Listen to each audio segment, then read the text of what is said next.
কারণ নারীরা যে কিছু করতে পারে, প্রতিষ্ঠিত হতে পারে, সেজন্যই আমরা আমাদের 8টি জোন আছে। টঙ্গী, গাছা, যেটা ভুটবাজার, পুবাইল, জয়দেবপুর, কাউলতিয়া এবং বাসন, পুনাবাড়ি, কাশিমপুর, এগুলো আমাদের এক একটা জোন থানা আমরা ভাগ করে নিয়েছি। একসাথে ভেবেছিলাম সবাইকে একসাথে করব, কিন্তু যোগাযোগ ব্যবস্থা, করোনা, সবকিছু পরিস্থিতি চিন্তা করে আমরা একসাথে না করে 8টা ভাগে ভাগ হয়ে যাব। হয়তোবা আবার যখন পরিস্থিতি ভালো হবে আমরা আবার সবাই একসাথে হব। সেই জন্য প্রত্যেকটি সিডিসির যারা নেতৃত্ব আছেন, লিডারশিপ আছেন, তাদের প্রতি শ্রদ্ধা জানাই। এবং আপনারা যে পরিশ্রম করে প্রত্যেকটি, আমাদের প্রায় এখানে 800 বা 900-র মতন স্পট হবে, যেগুলা যেসব এলাকায় আমাদের গরিব মানুষরা বসবাস করে, একেবারে ভাসমান মানুষ, গরিব মানুষ যেখানে বসবাস করে, তাদেরকে কিভাবে প্রতিষ্ঠিত করা যায়। স্বামী স্ত্রীরা যেরকম প্রতিষ্ঠিত হবে, সন্তানরা তারা যেন সুশিক্ষায় মানুষ হতে পারে, এবং যে পরিবেশে থাকবেন সেখানে যেন আপনার রাস্তাঘাট, ড্রেনের ব্যবস্থা, বাথরুম, সবকিছু এটা বাসযোগ্য যেন হয়। এটা হঠাৎ করে কিন্তু ইচ্ছা করলে একজন মানুষ ধনী হতে পারে না, হঠাৎ করে একজন মানুষ শিক্ষিত হতে পারে না। একজন বাচ্চা জন্মের পরেও তার 20 বছর লাগে তার লেখাপড়া করে তার কর্মসংস্থানে তৈরি যাওয়ার মধ্যে। ঠিক আপনি হঠাৎ করে একজন গরিব মানুষকে ধনী বানানো যাবে না। এর জন্য আমরা মাননীয় প্রধানমন্ত্রীর মাধ্যমে, আমাদের স্থানীয় সরকারের মাধ্যমে আমরা বলেছি, আমাদের এই গাজীপুরে আমাদের 57টি ওয়ার্ড, এই জায়গায় যেন আমাদের সিডিসিটা দেওয়া হয়। দিলে আমাদের গরিব মানুষগুলা আস্তে আস্তে ধনী হবে। যদি এই প্রজেক্ট না ঢুকানো যায় তাহলে তো আপনারা সেই অর্থটা পাবেন না। আজকে আপনারা প্রথম পর্যায়ে দেখবেন, এবং আমরা এর স্বচ্ছতার জন্য আমরা অনলাইন ব্যাংকিং এর মাধ্যমে আপনার মোবাইলে টাকা ঢুকে যাবে। ওই কারো পিছিয়ে পিছিয়ে ঘুরতে হবে না। কিছুক্ষণের মধ্যে দেখবেন যার যার টাকা মোবাইলে ঢুকে যাবে। আপনারা ব্যবসা করতে পারবেন, সন্তানটা লেখাপড়া করতে পারবে, এবং অন্যান্য যেগুলো কর্মসংস্থান আছে, এবং মায়েদের যে বাচ্চা পালার জন্য যেটা, এগুলো আস্তে আস্তে একটা একটা করে প্রজেক্ট বৃদ্ধি পাচ্ছে। এগুলো যত সহজে করা যায়। প্রথম পর্যায়ে হয়তো বা ভুল বুঝবে, অনেকে মিথ্যা তথ্য দিবে। আমরা চাই আমাদের যেন ধনীরা যেমন ধনী হোক, গরিবরাও ধনী হোক, মূর্খরা যেন শিক্ষিত হোক, যারা অসুস্থ তারা যেন শিক্ষা লাভ করতে পারে। এটা হচ্ছে এইখানে আমাদের 35,000 থেকে 40,000 সদস্যরা সবাই তার পরিবার চালানোর জন্য যে ইউএনডিপি এবং আমাদের এই যে সিডিসি, এটার পক্ষ থেকে সার্বিকভাবে সহযোগিতা করবে। এই 40,000 পরিবার যদি একসাথে সহযোগিতা পায়, তাহলে 40,000-এর মধ্যে তার যদি 5 জন করে সদস্য হয়, তাহলে কতজন হয়ে যায়? প্রায় 2.5-3 লক্ষ লোক বা পরিবারের সদস্যরা কিন্তু এই উপকারটা পাবেন। সেজন্য আমরা বলেছি আমাদের নারীরা যেন প্রতিষ্ঠিত হতে পারে। এখন আপনারা ব্যবসা করার জন্য কিছু টাকা পাচ্ছেন, সন্তানদের লেখাপড়া করার জন্য কিছু টাকা পাচ্ছেন, এবং মায়েদের স্বাস্থ্য রক্ষা এবং বাচ্চাকে কিভাবে তার খাবার, পুষ্টিকর খাবার দিবে, সেই জন্য আপনারা অর্থ পাচ্ছেন। এটা যেন আরো বৃদ্ধি পায় এবং আমাদের যেন রাস্তাঘাটগুলো সেগুলো করা যায়, সেই জন্য আমরা এই কাজটা নিয়েছি। এটা আপনাদের কোনো করুণা না, দয়া না, এটা আপনাদের প্রাপ্য। আমরা যতটুকু পারি আমাদের দায়িত্বের মধ্য থেকে সেই জিনিসটা আমরা সহযোগিতা করছি। আপনারা যেন মানুষ হিসাবে সম্মানে থাকতে পারেন, বসবাস করতে পারেন, সেই জন্য আমরা কাজটি হাতে নিয়েছি। আর আপনারা জানেন এটা আমাদের একটি শহর, এটা ইউনিয়ন পরিষদ ছিল, একেবারে গ্রামের মানুষ ছিল। আস্তে আস্তে আমরা শহর বানানোর জন্য আমরা একটা মাস্টার প্ল্যান তৈরি করেছি। আমাদের গরিব মানুষগুলোকে অবশ্যই ধনী করতে হবে, মূর্খ মানুষগুলোকে, সন্তানকে শিক্ষিত বানাতে হবে, এবং কারিগরি শিক্ষা দেওয়ার জন্য এখানে আমাদের প্রজেক্ট নেওয়া হয়েছে। তারা যেন যুবকদের যে যারা আছে বিভিন্ন কাজ শিখে তারা যেন ভালো কাজটি করতে পারে। এই ট্রেনিং সেন্টার যেটা আছে সেই কাজগুলো কিন্তু এখানে নেওয়া হয়েছে। সার্বিকভাবে একটা মানুষ তার প্যাকেজ হিসেবে যেন সে যেন কর্মসংস্থানটা তৈরি করতে পারে, কারো কাছে যেন হাত পাততে না হয়, কারো কাছে যেন হাত না পাততে হয়। সেই জন্য আমাদের এই 40,000 পরিবারকে আমরা প্রায় 856টা বা 90টা স্পট বাছাই করে আমাদের এই সিডিসির মাধ্যমে আমরা এইগুলোর মধ্যে মাঠ পর্যায়ে কাজটা শুরু করেছি। সেজন্য আমাদের এই শহর দেখবেন, আগে এই শহরে যানজট ছিল, রাস্তাঘাট ছিল না, মানুষ বের হতে পারত না। যদি এগুলা পরিকল্পিতভাবে না করা হয়, নিজেরা বসবাস করতে পারবেন না, নিজের সন্তানরাও বসবাস করতে পারবে না। এই যে বছরের পর বছর পার হয়ে গেল, কেউ কিন্তু এখানে পরিকল্পিতভাবে শহরটা হাত দেয় নাই। আর যদি কেউ না কেউ দায়িত্ব নিয়ে হাত না দেয়, তাহলে দিন দিন যাবে আর মানুষ পঙ্গুত্ব হবে, মানুষের কষ্ট হবে। আপনি যেমন কষ্ট করছেন, আপনার সন্তানও তখন মানুষের কাছে হাত পাতবে। এই হাত পাতাটা খুব একটা ভালো কিছু নয়। সেজন্য আমরা এখন শুরু করেছি আমাদের শহরের প্রথম পর্যায়ে 700 থেকে 800 কিলোমিটার রাস্তার কাজ করেছি। এতে কিছু মানুষের বাড়িঘরও ভাঙতে হচ্ছে, কারণ বাড়িঘর না ভাঙলে এই রাস্তা বড় করা যাচ্ছে না, প্রশস্ত করা যাচ্ছে না। আর যদি রাস্তাঘাট না হয় তাহলে এলাকায় ইন্ডাস্ট্রি হবে না, বাসা বাড়ি হবে না, হসপিটাল হবে না, বাচ্চাদের লেখাপড়া করার জন্য কলেজ, বিশ্ববিদ্যালয়, স্কুল এগুলো তৈরি হবে না।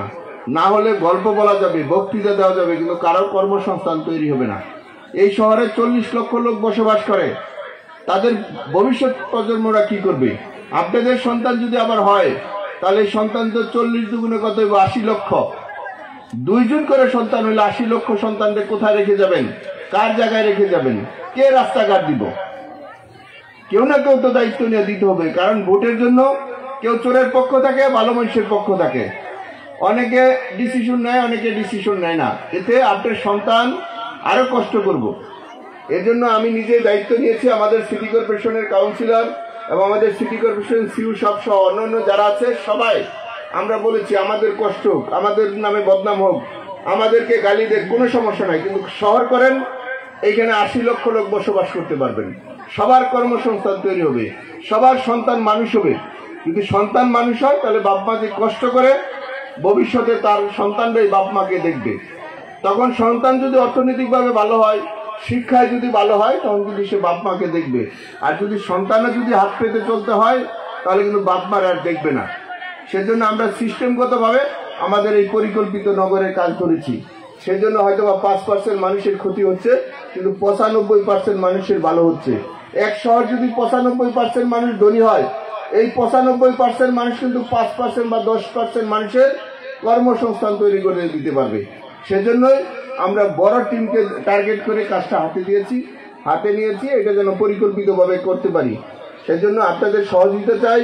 আপনাদের শহর ইচ্ছা করলে একজন সাধারণ মানুষ 5 কাঠা বা 10 কাঠা বা 2 কাঠা ওটার লোককে কিন্তু সে একটা রাস্তা করতে পারবে না, সে একটা পরিকল্পিতভাবে স্কুল করতে পারবে না। এটা নিয়ম হচ্ছে সরকারের, সেন্ট্রাল গভর্নমেন্ট সহযোগিতা করতে হবে, স্থানীয় সরকার, সিটি কর্পোরেশন, এটা আপনাদেরকে উপহার দিতে হবে। সেজন্য এই কাজটা নিয়েছি। আজকে আমাদের এই সিডিসির শত শত হাজার হাজার যারা সদস্য হয়েছেন, তারা মাঠ পর্যায়ে গিয়ে আপনাদের যেন অর্থনৈতিক ক্ষতি না হয়, মাঠ পর্যায়ে গিয়ে কাজটা শুরু করতে চাই। এর জন্য আপনাদের কোনো এক্সট্রা চাঁদা দিতে হবে না, এক্সট্রা কারো কোনো টাকা দিতে হবে না। আমাদের সরকারের পক্ষ থেকে এবং সিডিসির পক্ষ থেকে যে অর্থটা দেয়, বাকি যে খরচটা হয়, আমি বলেছি দরকার হলে আমি ব্যক্তিগতভাবে আমার যে ইনকাম আছে সেটা থেকে আপনাদেরকে দিয়ে দিব। কারণ আপনাদেরকে কোথাও খরচ করে আসতে না হয়, খরচ না করে যেন যেতে না হয়। কারণ আপনারা খুব স্বল্প আয়ের মানুষ, অল্প টাকায় আপনারা জীবন নির্ধারণ করেন। সেই হিসাবে আপনাদের যেন কোনো অতিরিক্ত খরচ না হয়, সেই হিসাবে আমাদের যিনি ম্যানেজার আছেন এবং আমাদের যে এই সিডিসি পরিচালনা করেন, সে অত্যন্ত ডাইনামিক অফিসার, খুব সৎ অফিসার। সেজন্য আপনারা কাউকে কোনোভাবে কোনো খরচের টাকা দিবেন না, কিন্তু ভুলো কাউকে কিন্তু কেউ কোনো খরচের টাকা দিবেন না। খরচের টাকা আমি বহন করব, কারণ আপনারা অত্যন্ত স্বল্প আয়ের মানুষ। যদি কোনো খরচ হতে হয়, আমি ব্যক্তিগত, এটা সিটি কর্পোরেশন তো নিব না, আমি ব্যক্তিগতভাবে বহন করব, ঠিক আছে? কারণ আমি চাই আমার এখানে সিডিসির মাধ্যমে আমাদের নারীরা প্রতিষ্ঠিত হোক। কারণ মারা যদি প্রতিষ্ঠিত হতে পারে তাহলে সন্তানরা প্রতিষ্ঠিত হবে। মায়ের যদি জ্ঞান থাকে তাহলে সন্তান অবশ্যই সৎ মানুষ হবে। এই কারণে মায়েদের প্রতি শ্রদ্ধাশীল হতে হবে। মায়েরা যেন মাঠ পর্যায়ে কাজ করতে পারে, তার ধর্ম কর্ম রক্ষা করে যেন ভালো থাকতে পারে। এই ভালো কাজ করতে যাচ্ছেন, অনেকে সমালোচনা করবে, অনেক লোক আছে কোনো কাজ করবে না, একজন আরেকজনের খালি দুর্নাম করবে, বদনাম করবে। এটা আপনাদের খেয়াল রাখতে হবে। কারণ আমার মাও যদি পরিশ্রম না করতো তাহলে আমি হয়তো এই জায়গায় আসতাম না। সেই হিসেবে মায়েদের প্রতি এটা কিন্তু বড় গুরুত্ব দিতে হবে। এই মায়ের গুরুত্বই সন্তানরা মানুষ হয়, সন্তানরা প্রতিষ্ঠিত হয়। সেই জন্য আমাদের এই সিডিসির মাধ্যমে আমরা এই 40,000 পরিবারকে প্রথম প্রতিষ্ঠিত করতে চাই। 40,000 80,000 করবে, 80,000 1,60,000 করবে, 1,60,000 3,20,000 করবে, 3,20,000 6,40,000 করবে, 6,40,000 12,80,000 করবে। এই যে এইভাবে যে টার্গেট করে যদি নেই তাহলে কিন্তু সবাই ভালো থাকবে। সবাই যদি ভালো থাকে তাহলে মেয়র গরিব থাকে না। সবাই ভালো থাকলে সেই শহরের মেয়র অনেক ধনী থাকে। আমি সেই হিসাবে আপনাদের এই সিডিসি সহ আমাদের অন্যান্য যে সিটি কর্পোরেশন প্রজেক্ট আছে, আপনাদের জন্য আমরা এই প্রজেক্টগুলো করতে চাই। সেজন্য মেয়র হচ্ছে সবার, কাউন্সিলর হচ্ছে সবার। সেই জন্য আপনারা সবাই নিরাপদ, যে কোনো বিপদ আপদে বলবেন, আমাদের একটা সদস্যের যেন কোনোভাবে ক্ষতি না হয়। আপনারা এই শহরে নিরাপদভাবে ব্যবসা বাণিজ্য চাকরি এবং আপনাদের সন্তানদের লেখাপড়ার জন্য যে মনে হচ্ছে আপনার সন্তান অর্থের জন্য পড়তে পারছেন, আমাদের সাথে একটু যোগাযোগ করবেন। তো আমি বলি আমরা অনেক ব্যস্ত থাকি, আপনারা হয়তো একজন এক পরিবার চালান, আমার কিন্তু এখানে 40 লক্ষ পরিবারের দিকে তাকিয়ে থাকতে হয়। আমার টাইমটা বড় কঠিন, অনেকের চোখের সামনে পড়বো দেখবেন কথা বলতে পারছি না, কারণ এক জায়গা থেকে আরেক জায়গায় দৌড়াতে হচ্ছে। এটা কষ্ট নেবেন না, কিন্তু আমার কর্মটা আপনারা সবাই পাবেন। আমার হয়তো বা দেখবেন না, কিন্তু এই যে আমরা যে 800 কিলোমিটার রাস্তা করে দিচ্ছি, এটাতে কিন্তু সবাই ব্যবহার করবেন। যিনি আমার চরম শত্রু, সেও কিন্তু সবার আগে তার গাড়ি নিয়ে ঢুকবেন। এটা একটা সিস্টেম। আমরা চাই এই অল্প বয়সে অল্প সময়ের জন্য আল্লাহ আমাদেরকে পাঠিয়েছে, আমরা যত দ্রুত মানুষের কল্যাণের জন্য যেন কাজটি করতে পারছি। আমরা আপনাদেরকে বলি, হয়তো বা দেখলে প্রথম পর্যায়ে মনে হবে একটা ভুল কিছু হচ্ছে। আমরা যেটা করছি সেটা কিন্তু পরিকল্পিতভাবে সবার জন্য একটা বাসযোগ্য শহর করছি। এই যে আজকে আমাদের কোথাও মাঠ নাই, আজকে একটা বিশ্ববিদ্যালয়ের ভিতরে এসে ঢুকছি কেন? আমাদের কোনো ওয়ার্ডে কোনো থানায় পরিকল্পিতভাবে বসার জায়গা নেই। এই বিশ্ববিদ্যালয় কর্তৃপক্ষ যদি না দিত, তাহলে আপনাদেরকে রাস্তায় নিয়ে বসতে হতো। তাহলে আজকে রাস্তায় বসবো, কালকে রাস্তায় বসবো, পরশুদিন কোথায় যাব? এর জন্য আমরা এই 57 ওয়ার্ডে পরিকল্পিতভাবে শহর করতেছি। সবার চেহারা দেখলে যেন, আমি মেয়র থাকা অবস্থায় যেন সবার চেহারা দেখে বুঝি আমার শহরের মানুষ শান্তিতে আছে, আমার শহরের মানুষ সবাই যেন শান্তিতে থাকে। সব বয়সের মানুষ, সব পেশার মানুষ, সব কর্মসংস্থার মানুষ, মানুষ হিসেবে যেন ভালো থাকে। শুধু মানুষ নয়, এই শহরে গাছপালা পশু পাখি সব যেন নিরাপদে থাকতে পারে। সেই জন্য কাজটা হাতে নিয়েছি। সবাই একটু সহযোগিতা করবেন। আমি আপনাদের জন্য একটি বাসযোগ্য শহর করে দিতে চাই, সবার জন্য শহর। সবাই যেন বলে এটা আমাদের শহর, আমার শহর, আমার শহর যেন সবাই বলতে পারে। সেই জন্য কাজগুলো শুরু করেছি। হয়তো আমার দোষ হবে, কারণ মেয়র ডিসিশন দিতে হয়, মেয়র ডিসিশন না দিলে সেই কাজটি হয় না। সেই জন্য আমি সবার কাছে সহযোগিতা চেয়েছি, সবার জন্য এই বাসযোগ্য শহরটা করতেছি। সেই হিসেবে আপনাদের দায়িত্ব হচ্ছে নিজেরা ভালোটা করবেন। যদি নিজেরা ভালো না করতে পারেন, যাই ভালোটা করে তাকে সহযোগিতা করা, তাকে সাপোর্ট করা, তখনই দেখবেন একটা ভালো কিছু হতে যাচ্ছে। আমি যে জিনিসটা না পারি, তখন আমি আমার সরকারের সাপোর্ট করি, সরকার যেন সেই কাজটি আমাকে করে দেয়। আর যে অন্যায় করে তার উপর আমরা ঝাঁপিয়ে পড়ি, কারণ সে যেন অন্যায়টা না করতে পারে। কারণ সে যদি অন্যায় করে তাহলে সমাজের উপর পড়বে। যেমন কেউ যদি নেশা ক্রয় বিক্রি করে, তাকে আমরা কোনোভাবে ছাড় দেই না। কেউ যদি সন্ত্রাস করে, তাকে আমরা কোনোভাবে ছাড় দেই না, কারণ ছাড় যদি দেয় তাহলে সেই মহল্লা ধ্বংস করে দিবে। সেই হিসাবে সে তো চাইবেই, যখন আমাদের কারণে সে অন্যায় কাজটা করতে পারে না, তখন সে, তারও তো একটা টিম আছে, সে আমাদের নামে গীবত করার চেষ্টা করে। সেই জন্য আমরা এটা পরিকল্পিতভাবে শুরু করেছি। আজকে এখানে একটা নির্ধারিত লোক ছিল, কিন্তু হয়তো বা দেখা যাচ্ছে আপনার অনেক বেশি লোক আসছেন। আমরা পরবর্তীতে আপনাদের বসার, চলার, আসা যাওয়ার সব ব্যবস্থা করার জন্য চেষ্টা করব।